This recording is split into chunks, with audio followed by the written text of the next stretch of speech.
কোন এডিবি এর মান বের করতে বলছে? কোন এডিবি মানে কোন কোন বলো তো? এডি কোনটা? ই এই কোনটার মান বের করতে বলছে, তাই না? তাহলে আমাদের এখানে দেখো এই কোনটা কত ডিগ্রি? কত?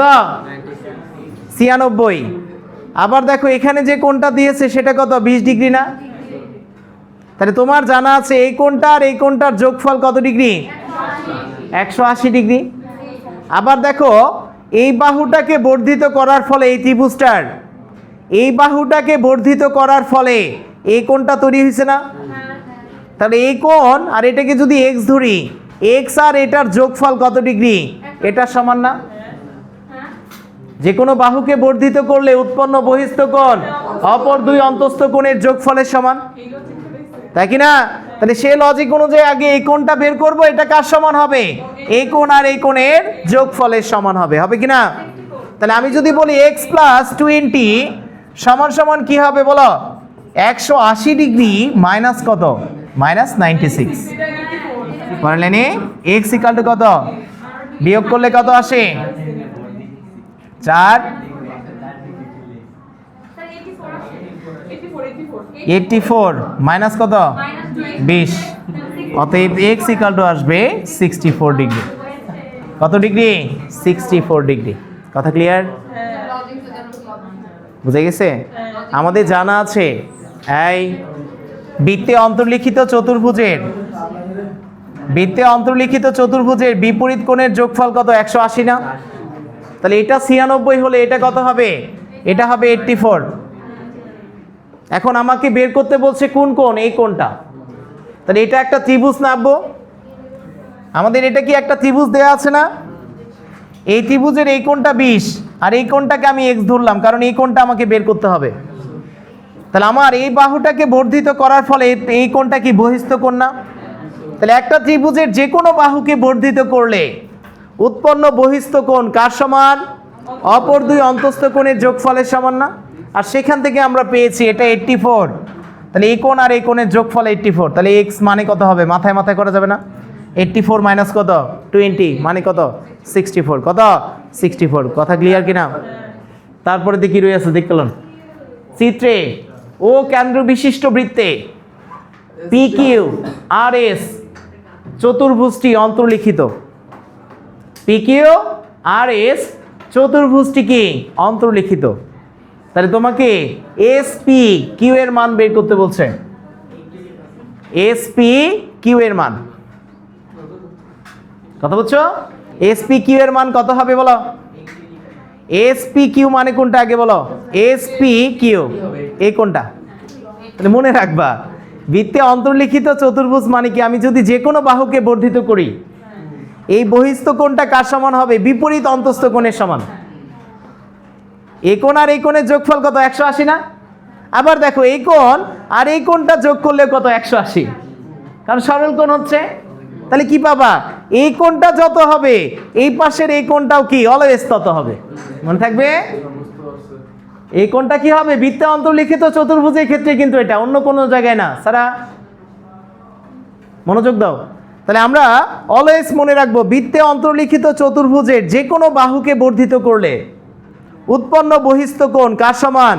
বিপরীত অন্তস্থ কোণের সমান। কার সমান? বিপরীত অন্তস্থ কোণের সমান হয়ে যাবে। কথা ক্লিয়ার?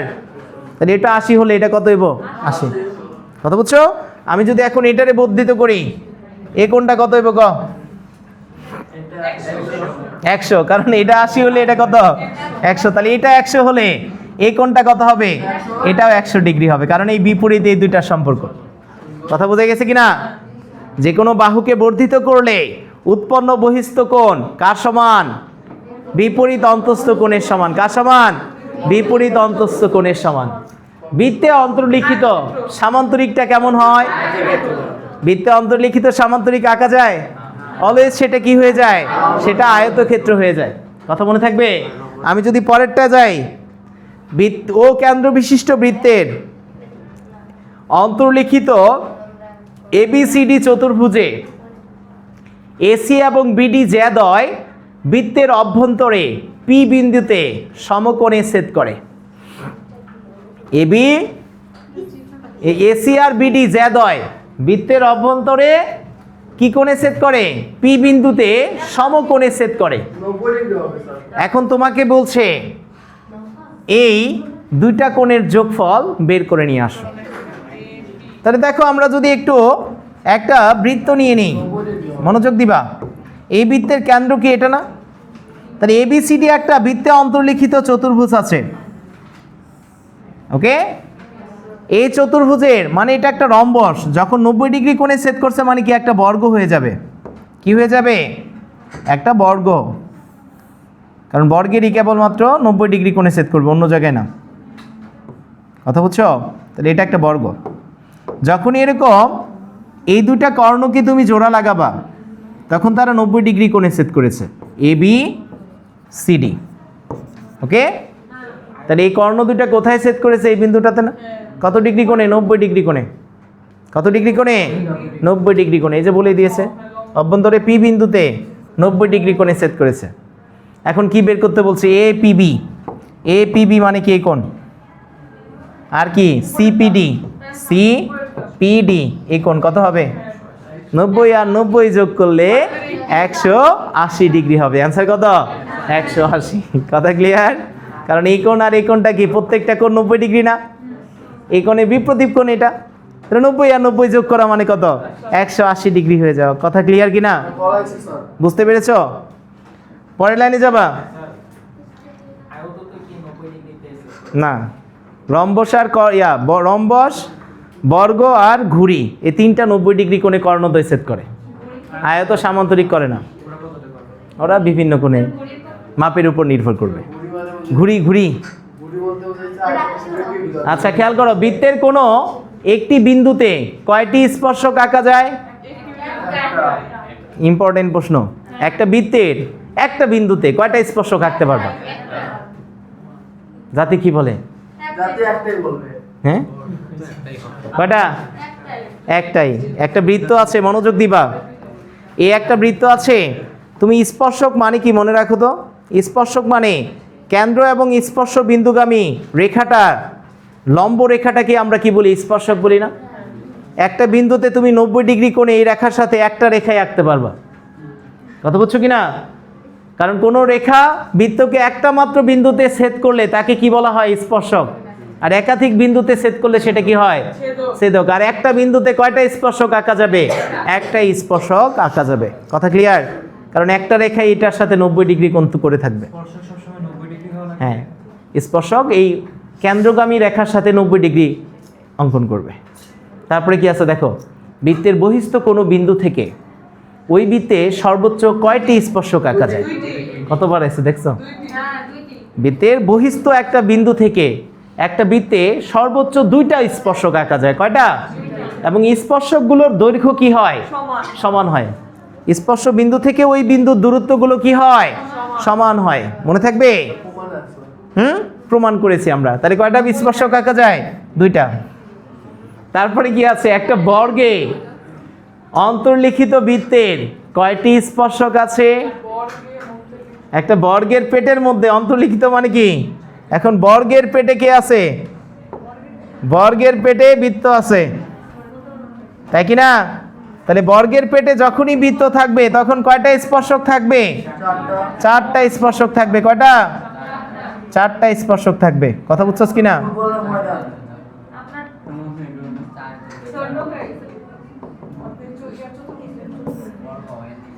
হয়ে যাইব, টেনশন করিস না।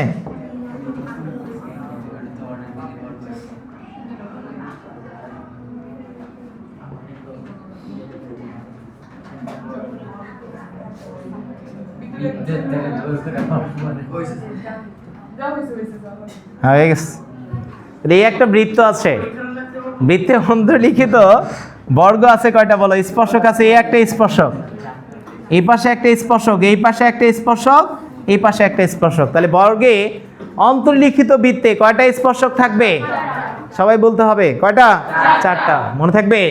আমি যদি 2টা বৃত্ত পরস্পরকে বহিঃস্পর্শ করে, 2টা বৃত্ত পরস্পরকে বহিঃস্পর্শ করলে বৃত্ত দুটির মধ্যে সর্বোচ্চ কয়টি সাধারণ স্পর্শক আঁকা যায়? কয়টা? দুইটা বৃত্ত যদি পরস্পরকে বহিঃস্পর্শ করে, তাহলে দুইটা বৃত্ত এরকম আছে, একটা বৃত্ত এ আর একটা বৃত্ত বহিঃস্পর্শ করছে, তাহলে আমি এখন চাচ্ছি কি দুইটার সাধারণ স্পর্শক মানে কি কমন স্পর্শক। একটা স্পর্শক আমি এদিক দিয়ে আঁকতে পারবো, আরেকটা স্পর্শক কি নিচ দিয়ে আঁকতে পারবো, আরেকটা কি এই বরাবর আঁকতে পারবো না। তাহলে যখনই দুইটা বৃত্ত পরস্পরকে বহিঃস্পর্শ করবে তখন কয়টি স্পর্শক আঁকতে পারবা? তিনটা। কয়টা? তিনটা। তাহলে স্পর্শক হবে কয়টা? তিনটা। মনে থাকবে, স্পর্শক হবে কয়টা? তিনটা। ক্লিয়ার কিনা? বুঝেছো? কয়টা স্পর্শক হবে? তিনটা। ক্লিয়ার? আমি যদি পরেরটায় যাই, 6 সেন্টিমিটার 4 সেন্টিমিটার ব্যাসের দুটি বৃত্ত পরস্পরকে বহিঃস্পর্শ করলে তাদের কেন্দ্রদ্বয়ের দূরত্ব কত সেন্টিমিটার? 10। তাহলে আমাদের জানা আছে দুইটা বৃত্ত যদি পরস্পরকে বহিঃস্পর্শ করে, এ একটা বৃত্ত আছে, এ একটা বৃত্ত আছে, দুইটা বৃত্ত যখনই পরস্পরকে বহিঃস্পর্শ করবে তখন এদের কেন্দ্রদ্বয়ের দূরত্ব কার সমান? ব্যাসার্ধদ্বয়ের যোগফলের সমান না? হ্যাঁ। এটার ব্যাসার্ধ হচ্ছে R1, এটার ব্যাসার্ধ R2, তাহলে C1 আর C2 মানে কি কেন্দ্রদ্বয়ের দূরত্ব। অলওয়েজ মনে রাখবা কেন্দ্রদ্বয়ের দূরত্ব কার সমান? ব্যাসার্ধদ্বয়ের যোগফলের সমান যখন বহিঃস্পর্শ করবে। তাহলে এখানে ব্যাসার্ধ কত? 6 আর 4, এটার অর্ধেক কত? 3 যোগ 2 মানে কত? 5। কত হবে অ্যান্সার? 5। কথা মনে থাকবে? ব্যাসার্ধ কত? এখানে ব্যাস দেয়া আছে 6, ব্যাসের অর্ধেক কত? ব্যাসার্ধ না? 6 এর অর্ধেক কত? 3। এটা 4 এর অর্ধেক কত? 2। 3 আর 2 যোগ করলে কত হয়? 5। তার মানে কেন্দ্রদ্বয়ের দূরত্ব হবে কত? 5 সেন্টিমিটার। কথা ক্লিয়ার? আর যদি দুইটা বৃত্ত অন্তঃস্পর্শ করে সেক্ষেত্রে কি হয়? বিয়োগ। বড়টা থেকে ছোটটা বিয়োগ ফলের সমান। কথা বলছো কিনা? কেন্দ্রদ্বয়ের দূরত্ব কার সমান? ব্যাসার্ধদ্বয়ের বিয়োগ ফলের সমান হয়। কথা ক্লিয়ার? তাহলে কি আসবে বলো তো? এখানে ব্যাসার্ধ দেয়া আছে, 5 থেকে কি করবা? 4 বিয়োগ করবা, 1 সেন্টিমিটার। অ্যান্সার কত? 1 সেন্টিমিটার। তাহলে বহিঃস্পর্শ করলে কি হবে? যোগ ফলের সমান। কথা মনে থাকবে? আর অন্তঃস্পর্শ করলে কি হবে? বিয়োগ ফলের সমান। কার সমান? বিয়োগ ফলের সমান। কথা ক্লিয়ার? আমি যদি পরেরটায় যাই, কোন ত্রিভুজে সর্বোচ্চ কয়টি বহিবৃত্ত আঁকা যায়? একটা, তিনটা। কয়টা? বহির্বৃত্ত, হ্যাঁ, চারটে। একটা ত্রিভুজ আছে, এরকম মনোযোগ দাও। আমরা ত্রিভুজে কি করি? আমরা এই দুইটা বাহুকে যদি বর্ধিত করি, এইদিকে একটা কি বহিবৃত্ত আঁকা যাবে, যাবে কিনা? আমি যদি এই বাহুটাকে আর এই বাহুটাকে বর্ধিত করি, তাহলে এই পাশে আরেকটা কি করা যাবে? বহিঃস্পর্শ বৃত্ত আঁকা যাবে, যাবে কিনা? আমি যদি এই বাহু আর এই বাহুটাকে বর্ধিত করি তাহলে কি হবে বলো? এখানে আরেকটা বহিবৃত্ত আঁকা যাবে না? তাহলে একটা ত্রিভুজে সর্বোচ্চ কয়টি বহিবৃত্ত আঁকা যায়? 3টি। কয়টি? 3টি। আর কি কোনোভাবে বহিবৃত্ত আঁকা যায়? তারপরে কি আছে দেখো, ত্রিভুজের শীর্ষবিন্দু দিয়ে অতিক্রমকারী বৃত্তের নাম কি? যখন একটা বৃত্তের পেটের মধ্যে কে থাকে? পেটের মধ্যে ত্রিভুজ থাকে, তখন সেই বৃত্তটার নাম কি? পরিবৃত্ত না? তাহলে এই পরিবৃত্তের ক্ষেত্রে কি হয়? ত্রিভুজের শীর্ষবিন্দুগুলো দিয়ে বৃত্তটা অতিক্রম করে। কোন দিক দিয়ে? শীর্ষবিন্দুগুলো দিয়ে। কথা মনে থাকবে? তাহলে ত্রিভুজের শীর্ষবিন্দুগামী বৃত্তের নাম কি বলো? পরিবৃত্ত। নাম কি? পরিবৃত্ত। তারপরে কি আছে? সমকোণী ত্রিভুজের পরিবৃত্তের কেন্দ্র কোথায় অবস্থিত বলো? তাহলে আমরা বলেছিলাম সূক্ষ্মকোণী ত্রিভুজের ক্ষেত্রে পরিবৃত্তের কেন্দ্র কোথায় থাকে? মাঝখানে। আর স্থূলকোণী ত্রিভুজের ক্ষেত্রে পরিবৃত্তের কেন্দ্র কোথায় থাকে? বাইরে। আর যখন সমকোণী ত্রিভুজ নিবা তখন কি হবে? পরিবৃত্তের কেন্দ্রটা অতিভুজের উপর অবস্থান করবে। কোথায়? উপরে। তাহলে এখন বলছে কি এখানে সমকোণী ত্রিভুজের, তার মানে কোথায় অবস্থান করবে? অতিভুজের উপর অবস্থান করবে। অ্যান্সার কোনটা? অতিভুজের উপর। কথা ক্লিয়ার? কার উপর অবস্থান করবে? অতিভুজের উপর। তাহলে সূক্ষ্মকোণী ত্রিভুজের কোথায়? অভ্যন্তরে। স্থূলকোণী ত্রিভুজের ক্ষেত্রে কি? পরিকেন্দ্রটা বাইরে। আর কি হবে? সমকোণী ত্রিভুজের ক্ষেত্রে উপরে অবস্থান করবে। কোথায়? উপরে। আমি যদি পরেরটায় যাই, স্থূলকোণী ত্রিভুজের পরিকেন্দ্র কোথায় অবস্থান করবে? বলো, বহির্ভাগে। কোথায়? স্থূলকোণী ত্রিভুজের বহির্ভাগে না? তারপরে কি আছে? বৃত্তের, এর ক্ষেত্রে কোনটা কোনটা সঠিক? 1 নাম্বার কি সঠিক? ব্যাসই বৃহত্তম জ্যা। সত্য। বৃত্তের বৃহত্তম জ্যাকে আমরা কি বলি? ব্যাস বলি না? ব্যাসই বৃহত্তম জ্যা। তারপরে কি আছে? সকল সমান জ্যা, কেন্দ্র থেকে সমদূরবর্তী। কেন্দ্র থেকে সমদূরবর্তী সকল জ্যা পরস্পর সমান। তিনটাই কি হাসা কথা। তার মানে অ্যান্সার কোনটা হবে? 1 2 3। কথা বুঝছো? ব্যাসই বৃহত্তম জ্যা, কেন্দ্র থেকে সকল সমান জ্যা সমদূরবর্তী, আর কেন্দ্র থেকে সমদূরবর্তী সকল জ্যায়ের দৈর্ঘ্য কি হবে? সমান হয়ে যাবে। কথা ক্লিয়ার? আমি যদি পরের প্রশ্নে যাই, পরের প্রশ্নে কি বলছে দেখো তো। পি কিউ এর অর্ধেক কত? পিআর। পি কিউ এর অর্ধেক মানে কি? এই পুরাটা হচ্ছে পি কিউ, এটার অর্ধেক হচ্ছে পিআর। তার মানে কি হচ্ছে দেখো, ও আর রেখাটা এটাকে সমদ্বিখণ্ডিত করছে, এবং এটা কি 90 ডিগ্রি না? এটা কি 90 ডিগ্রি। তাহলে এখন খেয়াল করো তো, আমি যদি যাই পিআর সমান সমান 8, এটা কি সত্য? এটা কত? 6, এটা 10। তাহলে অতিভুজ যদি 10 আর ভূমি যদি 6 হয়, অপর বাহুর দৈর্ঘ্য কত? 8 না? একটু আগে বের করছো। অতিভুজ স্কোয়ার মাইনাস ভূমি স্কোয়ার করবা 64 আসবে, আর 64কে রুট করলে কি এটা 8 হয়ে গেছে? পিআর এর মান কি 8? ভুল। এটা কার মান? পিআর এর মান 6। এই বাহুটার মান কত? ও আর এর মান 8, তাই কি না? তাহলে 1 নাম্বার ভুল। ব্যাসার্ধ ওপি 10, বৃত্তটির ব্যাস 20, তাহলে 2 আর 3 সত্য। কথা বুঝছো কিনা?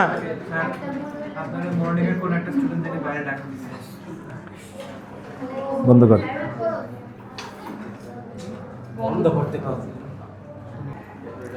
আচ্ছা, বৃত্তের ক্ষেত্রে যে কোনো সরল রেখা একটি বৃত্তকে 2 এর অধিক বিন্দুতে ছেদ করতে পারে না। সত্য না মিথ্যা? একটা সরল রেখা বৃত্তকে সর্বোচ্চ 2টা বিন্দুতে ছেদ করতে পারে। কয়টা? 2টা। এই একটা সরল রেখা নিছো, এই সরল রেখাটা বৃত্তকে সর্বোচ্চ 2টা বিন্দুতে ছেদ করতে পারে। 2টা বিন্দুতে ছেদ করলে তার নাম কি? ছেদক। আর একটা বিন্দুতে ছেদ করলে কি? স্পর্শক। তাহলে একটা সরল রেখা 2 এর অধিক বিন্দুতে ছেদ করতে পারে না। কথাটা সত্য না মিথ্যা? সত্য। বৃত্তের সকল সমান যে কেন্দ্র থেকে কি হয়? সমদূরবর্তী, এটাও সত্য। বৃত্তের ব্যাসই বৃহত্তম যে, এটাই সত্য। তার মানে কি 1 2 3 তিনটাই সত্য। নিলয় বলো। যে কোনো জ্যায়ের লম্ব সমদ্বিখণ্ডক কেন্দ্রগামী।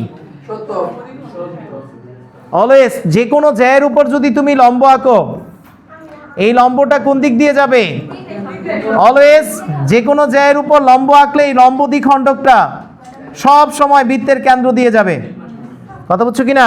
অলওয়েজ, সকল ছোট বড় যে জ্যাই নাও, যে কোনো জ্যায়ের লম্ব দ্বিখণ্ডক কেন্দ্রগামী হবে অলওয়েজ। মনে থাকবে? তারপরে কি আছে বলো? কেন্দ্র হতে সমদূরবর্তী সকল জ্যা পরস্পর সমান, একই চাপের উপর দণ্ডায়মান, বৃত্তস্থ কোণ কেন্দ্রস্থ কোণের অর্ধেক, এটাও কি সত্য। তার মানে কি 3টাই সত্য। কথা বুঝছো? বল, এটা কি সত্য না মিথ্যা? এবিসি ইকুয়াল টু কত? 45 দেয়াই আছে। এবিসি মানে কি? এটা 45 না? তাহলে এখন এই বাহুর যেরকম একই টান আছে, এই 2টা বাহু কি হবে? সমান। তাহলে এটা একটা সমদ্বিবাহু ত্রিভুজ, তার মানে কি এটা কি হবে? 45 ডিগ্রি। তাহলে এই কোণটা কত? 90 ডিগ্রি। কত ডিগ্রি? 90 ডিগ্রি। তার মানে অ্যান্সার কত বলো?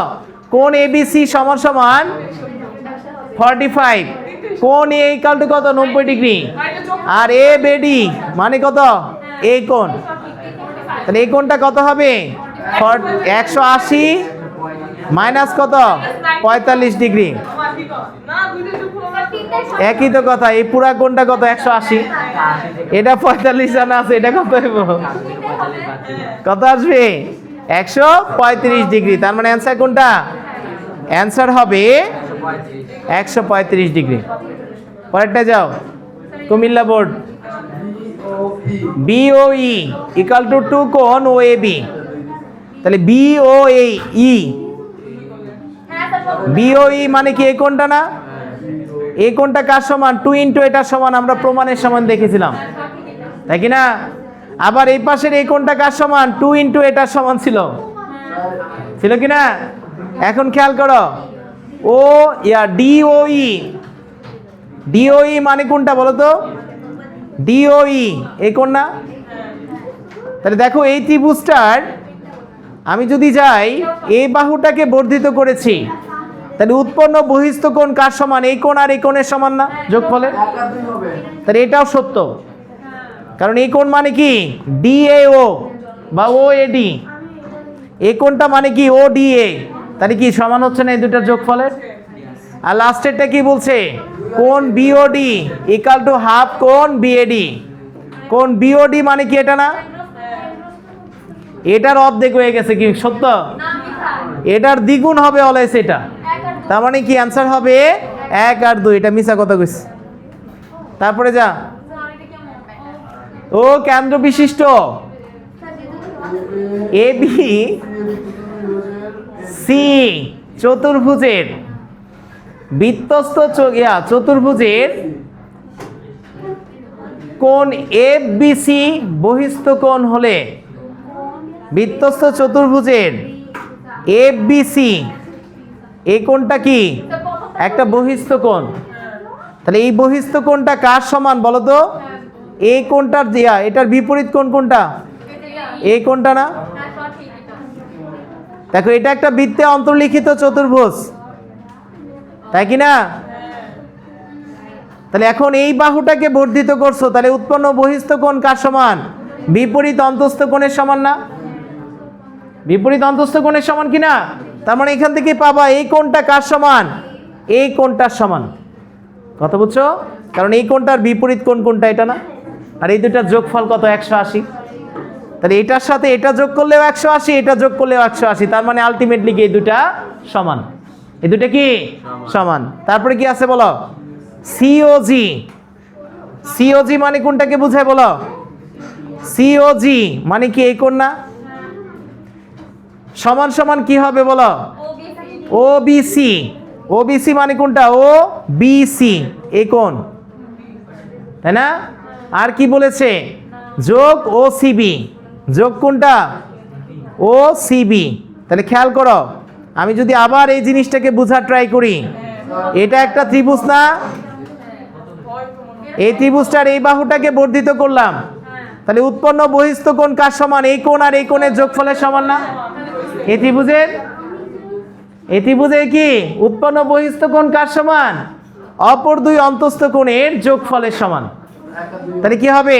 এটাও সত্য হবে। COG মানে কি এই কোণটা, এই কোণ আর এই কোণের যোগফলের সমান। কথা বুঝছো? ক্লিয়ার কিনা? তারপরে কি আছে 3 নাম্বার? BAC মানে কোনটাকে বোঝায় আগে দেখো। BAC মানে এটা কোন চাপের উপর দণ্ডায়মান? BC চাপের উপর। তারপরে কি আছে বলো? BEC মানে কোনটা? BEC এই কোনটা? এটাও কোন চাপের উপর দণ্ডায়মান বলো? এটাও কি BC চাপের উপর দণ্ডায়মান না? তাহলে এই দুইটা কোণ কি সমান? এই দুইটা কোণ কার সমান হবে? এই কোণটার সমান হবে, কারণ এই কোণটা কার দ্বিগুণ? এই কোণের দ্বিগুণের সমান না? আর দ্বিগুণ মানে কি? দ্বিগুণ মানে হচ্ছে এটা আর এটা যোগ করা। তাহলে কি হবে অ্যান্সার? 1 2 3, তিনটাই। বুঝো নাই? কারণ একই চাপের উপর দণ্ডায়মান সকল বৃত্তস্থ কোণ সমান।